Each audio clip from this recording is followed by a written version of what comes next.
আমি আমার পূর্বপুরুষের কথা বলছি। তার করতলে পলিমাটির সৌরভ ছিল, তার পিঠে রক্ত জবার মতো ক্ষত ছিল।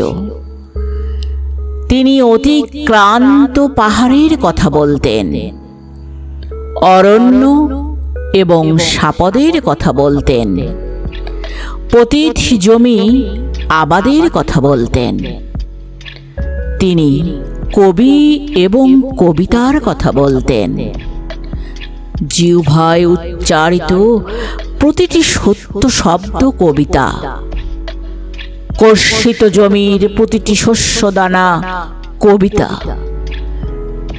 যে কবিতা শুনতে জানে না, সে ঝড়ের আর্তনাদ শুনবে।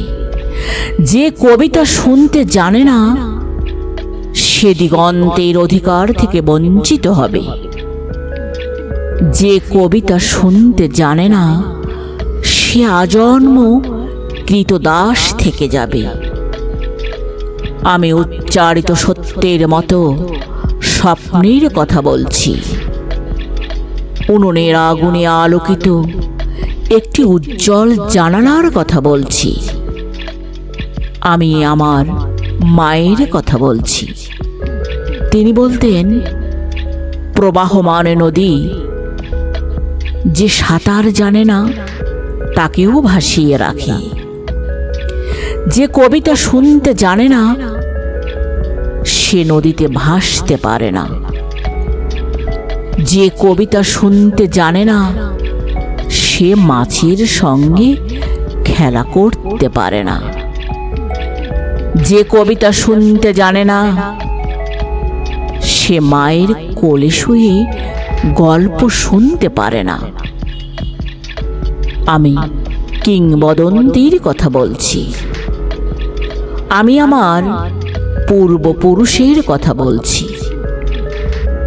আমি বিচলিত স্নেহের কথা বলছি। গর্ভবতী বোনের মৃত্যুর কথা বলছি। আমি আমার ভালোবাসার কথা বলছি। ভালোবাসা দিলে মা মরে যায়, যুদ্ধ আসে। ভালোবেসে মায়ের ছেলেরা চলে যায়। আমি আমার ভাইয়ের কথা বলছি।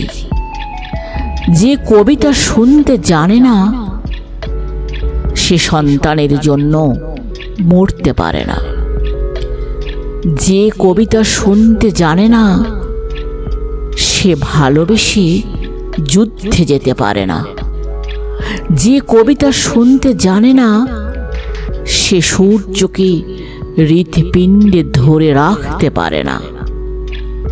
আমি কিংবদন্তির কথা বলছি। আমি আমার পূর্বপুরুষের কথা বলছি। তার পিঠে রক্ত জবার মতো ক্ষত ছিল, কারণ তিনি কৃতদাস ছিলেন। আমরা কি তার মতো কবিতার কথা বলতে পারবো?